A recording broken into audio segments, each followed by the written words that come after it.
Ya sama aja ketika kemudian mereka mengatakan, woi memaksakan agama. Lu mereka memaksakan kebebasan. Iya. Jadi jangan terjebak sama kata pemaksaan ya. Wong kita sama-sama maksa kok sebenarnya. Udah akui memang. Memang kita akui kita sama-sama maksa. Kita tuh sama-sama nanam ladangnya. Lo kenapa nanam semangka sih gitu loh? Lo juga nanamnya yang lain gitu.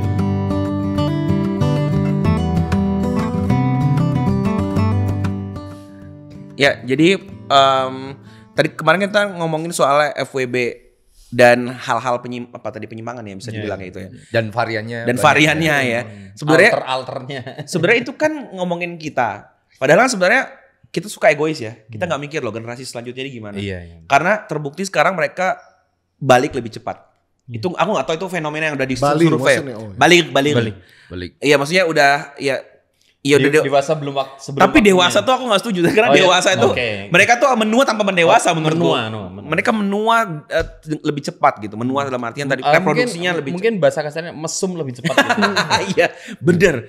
Dan itu jadi pertumbuhan hormonnya itu lebih cepat sehingga ke fisik juga akan lebih benar. Dan itu kan mempengaruhi gini. Kita sih enak-enak aja sekarang bodo amat yang penting kita puas, kita hari ini senang-senang. Iya. Generasi ke depan loh, tapi memang wajar sih orang dia tuh nggak mikir, dia tuh egois kan, dia pasti nggak mungkin mikirin anak-anak sih.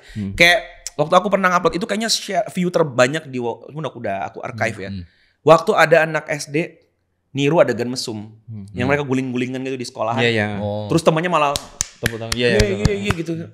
Jadi itu rame banget itu. Gitu-gitu. Anak-anak itu usia di mana critical area otaknya itu masih terbuka full. Jadi makin bertambah usianya, critical area itu makin menyempit. Oke. Nah, critical area itu sebenarnya wilayah berpikir sadar yang kita bisa membedakan dengan nilai. Oh, ini prinsip saya itu begini, ini benar, ini salah. Nah, anak-anak itu terbuka full. Sehingga informasi apapun yang masuk itu tidak disaring dengan kategori benar dan salah, semuanya diterima. Gitu. Mungkin kita sering kan mendapati anak-anak kita tiba-tiba pulang sampai rumah melakukan hal yang kita itu kaget banget dengan betul itu. Sekali. Sudah buruk banget, tapi anak kita itu nyantai. Iya, dia nggak tahu dan nggak ngerasa bersalah. Betul. Pernah ya? Pernah ya? Kayaknya. Oh, bukan pernah lagi. Itu seru banget. Aku juga kaget. Coba ceritain. Iya. Menarik itu. Iya, ya tiba-tiba pulang ke rumah saya. Oh, istri saya nangis kan. Wah, nah udah apa ini? Nangis. Ketika tuh anak saya kelas berapa ya? Kelas 2 atau kelas 3 ya.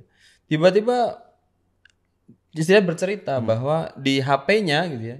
Itu ini anak saya kan orang Jawa ya. Iya. Tiba-tiba tuh di HP-nya tuh di story-nya itu ada tulisan Sunda yang artinya itu begituan. Oh. Lah dia kan nggak tahu ternyata itu dipegang sama temennya. HP. Nonton bareng kan itu kan. Itu gitu. Shock parah sih. Wah, itu parah banget. Akhirnya dari situlah kemudian gitu ya. Itu loh yang dia gambar di dinding. Iya. God. Dia cuma merasa itu bentuknya lucu. Ya, itu yang pertama kan. Emang lucu sih deh. Itu yang pertama soalan YouTube yang kemudian ya udah katanya kedengarannya tuh lucu katanya gitu loh, yang bahasa Sunda tapi artinya itulah gitu ya. Nah, habis itu hari berikutnya, wah ini juga sama.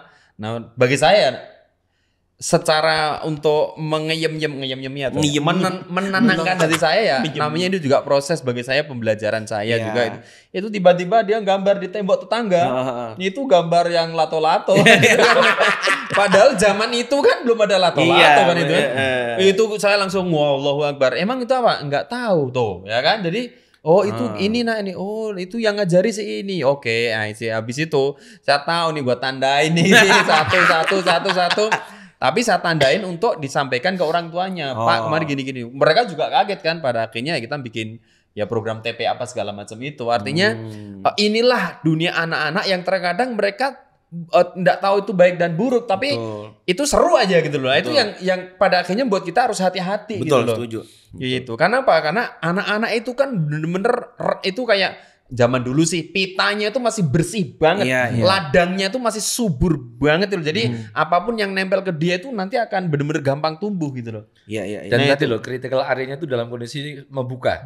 Semua itu terima dengan sangat semua itu tidak ada mirip begini, norma ya. Kalau antum pernah nonton hipnosis pertunjukan di TV, disuruh apapun mau, itu informasinya langsung masuk tanpa critical area dan langsung dieksekusi. Nah, anak-anak itu kayak gitu. Di area itu ya. Ya, coba bayangin ketika tayangan, kemudian kebiasaan yang tadi kita bahas itu diindra oleh mereka, coba. Lewat sinetron, lewat film, lewat teman-temannya di sekolah. Betul. Kita mungkin merasa di sekolah, di rumah kita aman gitu ya. Aman. Wah, ngaji apa? Wah, tontonannya mungkin alif bata planet-planet gitu ya. Tiba-tiba kalau nanti sudah sekolah, itu ngeri wah. Emang iya, aku bros asli. Itu di sekolah alibata ya pulang bawa wawu ya. Makanya aku nggak tahu ini caraku bener apa salah, nggak ngerti ya. Tapi aku dalam hati udah bilang dia nggak bakal bisa menghindari itu. Dia akan ketemu kan. Makanya kalau pulang dia tahu-tahu udah nanya aneh tuh. Aku jawab kayak, iya kamu harus tahu ini gitu loh. Makanya kamu harus tahu bahwa emang ada perbedaan, ada ini karena percuma ditutup-tutupin. Paling lebih kasih tahu bahwa ya itu artinya ini dan itu nggak benar. Jadi dia harus tahu dulu ini normanya ini loh. Tapi aku nggak bilang itu artinya nggak usah ya. Karena pasti ketemu gitu. Dan by the way aku harus dapat kabar juga. Aku baru tahu ini. Aku dulu merekomendasikan istriku untuk install YouTube Kids. Karena aku berpikir itu akan lebih aman daripada dia buka YouTube biasa. Ternyata YouTube Kids itu banyak channel resmi yang masuk di situ yang itu tuh LGBT. Parah. Dan beneran literally bro, yang hostnya anak kecil juga, pakai baju pelangi-pelangi gitu dan misalkan what is queer pembahasan gitu. Jadi edukasi soal itu dan itu di YouTube Kids. Ngeri nggak tuh? Maksudnya ya anak-anak tuh yang tadi saya bilang berarti lagi ngebuka itu nonton itu gitu loh. Dan orang tua banyak yang ngerasa aman karena logonya YouTube Kids. Itu kayak bilang, berarti itu kan sebenarnya ujungnya dia akan merasa bahwa ketemu laki-laki yang memilih identitas berbeda itu normal. Itu kan begitu kan, berarti kan normanya akan berubah kan. Dan itu kemarin saya ketemu Dimas Adista itu, dia tunjukkan ini orangnya yang dia tuh terang-terangan mengedukasi anak soalan bermacam-macam diri lo gitu loh. Gender gitu loh. Iya. Ini Allahu Akbar. Orang Indonesia? Enggak, orang luar. Luar ya. Serem banget itu. Tapi dia dan itu katanya diakses oleh banyak sekali, kebanyakan anak-anak SMP. Iya. Itu mereka pada akhirnya, oh iya sih itu wajar. Kayak itu fitrah gitu loh. Iya betul. Itu pembahasannya itu sampai goalsnya benar. Sampai itu fitrah kak gitu loh. Itu kemudian terimalah dirimu, hargai dirimu, betul. Segala macam. Itu yang mereka. Itu ngeri banget kemarin ditunjukkan. Pada akhirnya ya saya buat kakak kui kira-kira gitu. Iya kakak kui jangan lupa ya. Nah tapi ketika ini kita protes. Komennya adalah gini, emang bedanya apa sama lu yang install agama ke anak kecil? Berarti kan sebenarnya lu nggak lagi install sebuah norma. Ya kami juga punya hak dong install sebuah norma. Jadi kayak gitu Tat. Gimana tuh terus? Bingung kan?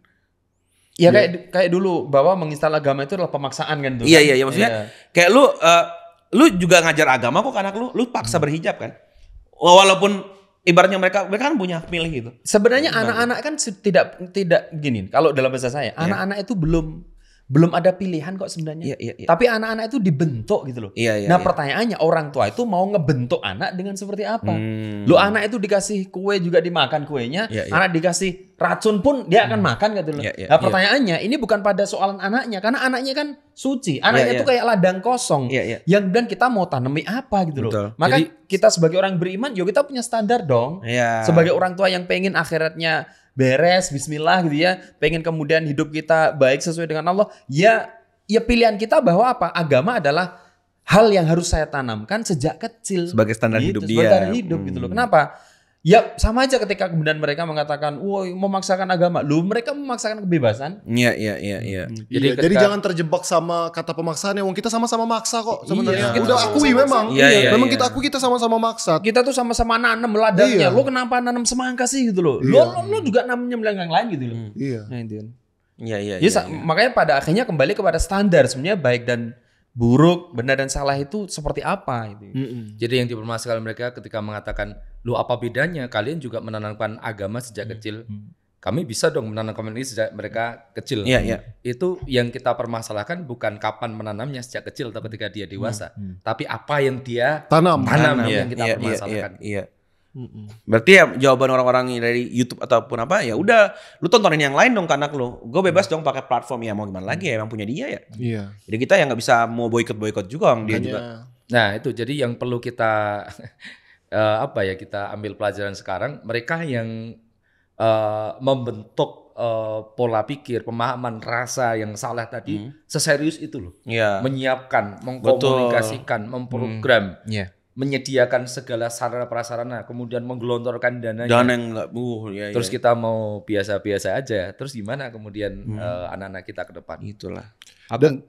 Dan juga ini kali buat siapapun content creator, influencer, nggak tahu siapa nanti yang nonton yang memang suka bikin konten gitu ya. Sadari bahwa yang nonton kalian itu bukan cuma followers kalian atau nggak sengaja, bisa jadi ada anak-anak yang nonton. Kalau seandainya yang kalian promosikan itu adalah kebebasan pergaulan atau segala macem, itu efeknya bisa jadi anak orang rusak gara-gara lu gitu ya. Betul. Jadi untuk lebih aware, lebih hati-hati, lebih filter. Kalau seandainya kita ini peduli dengan masa depan negara kita, lebih peduli dengan peradaban kita ya, hati-hati lah gitu loh dengan apa yang kalian bikin. Soalnya anak-anak zaman sekarang itu kan mainnya sosmed, nonton YouTube. Emang itu yang dia pegang sehari-hari. Yang mereka tonton itu.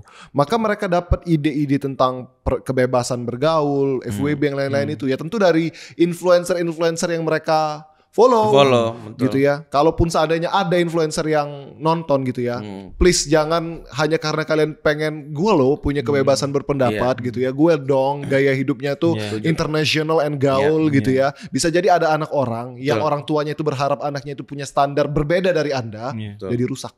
Setuju, karena aku tahu sendiri influencer, betul kan, kadang influencer satu orang keren banget nih. Orang udah follow banyak nih karena pemikirannya seolah-olah keren gitu kan. Tiba-tiba dia bikin party bareng sama influencer lain. Jadi orang kan yang followersnya jadi ikut kemana-mana pun dia. Ternyata liburan kemana, bareng sama cowok sama cewek campur. Semua anak-anak jadi bilang, oh boleh ya. Oh gitu ya gitu. Jadi ya tadi dia sih sok-sok bebas aja. Terus anak orang lain gimana gitu ya. Dan mereka kan dengan gampangnya ngomong ya, salah emaknya lah. Ngapain suruh nonton kita ya. Bahayanya itu informasi kalau sudah dilepas di media sosial, di dunia maya, itu akan terus bergulir. Jadi bola liar. Kita pun sendiri nanti ketika sudah sadar bahwa itu salah, kita juga nggak akan bisa menghentikan itu. Iya, betul. Coba kan jadi dosa jariah ya. Aku tuh jadi kepikiran loh, Aryo, terus Ayesa, Kaisa, Hasan tuh besok kalau SMP tuh kayak apa gitu ya. Serem, sumpah. PR banget itu untuk ngebentengin mereka tuh. Karena percuma seandainya anak-anak kita itu kita besarkan, kita udah bikin komunitas yuk ngaji, kita sekomplek bareng-bareng. Tapi output anak-anak kita tuh nggak ada bedanya dengan anak-anak luar. Itu yang selalu aku kasih pesan sama anak-anak yang aku bahas kalau lagi kajian game kan. Apalagi di sekolah-sekolah Islam, orang tua kalian itu kan pasti punya harapan lebih loh mengapa menyekolahkan kalian di sekolah Islam. Kalau seandainya nanti kalian keluar nggak ada beda-bedanya dengan anak sekolah lain, ataupun nggak ada beda dengan anak yang nggak sekolah sekalipun, ngapain kalian nyusahin orang tua gitu. Nah makanya aku nggak mau nanti anak-anak kita tuh yang ada di lingkungan kita aja tuh, jadi nggak ada bedanya sama orang-orang ini gitu loh. Jadi pembeda lah, bahkan kalau bisa jadi penyelamat gitu. Nah itu PR banget, aduh ya Allah gimana ya Allah. Saya bayangannya itu anak-anak kita itu akan menghadapi zaman yang beda gitu. Sangat lebih berat mungkin ya. Jadi peluang untuk dakwah lebih canggih ada. Tapi bahaya jebakan yang lebih canggih juga ada gitu. Iya. Artinya apa? Kalau sekarang ya kita mungkin dari sisi kedalaman memahami solusi-solusi Islamnya belum sedalam yang kita harapkan. Nah, anak-anak kita harus kita siapkan, plus juga punya kemampuan yang tadi ketika delivery pesan, kecanggihan dari sisi juga itu juga canggih. Bagus, gitu. Oke. Jadi dia nggak ketinggalan zaman. Kalau sekarang kan kita baru ngejar dari sisi, oke lah kita kreatif dakwahnya bisa kita agak ngejar. Cuman dari sisi kedalaman pemahaman mungkin masih agak ketinggal. Nah, anak-anak kita tuh punya dua kesempatan ini. Dua-duanya harus kita kejar, kita bisa pegang ini, yang dua kita bisa pegang. Iya. Dan buat kalian-kalian yang nonton juga yang masih usia muda ya, masih bisa banget ya kejar dua hal itu ya Tat ya. Jadi nggak kolot gitu, artinya dia juga jadi anak yang bisa kreatif dan lain-lain, tapi juga ngejar ilmu agamanya jangan setengah-setengah, karena bahkan kita beda 5 tahun 10 tahun aja tuh udah sangat jauh berbeda. Kalau gitu. Dulu beda 5-10 tahun sama aja. Gitu. Mainnya di sawah juga kan itu. Iya benar.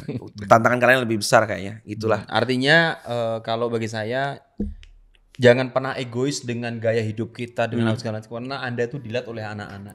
Dan anak-anak itu sangat pintar meniru. That's it. Gitu. Maka sajikanlah, kalau teman-teman konten kreator atau influencer atau apapun, sajikanlah sesuatu yang baik.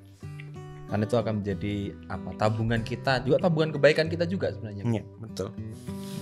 Ya gitulah geng, semoga bermanfaat.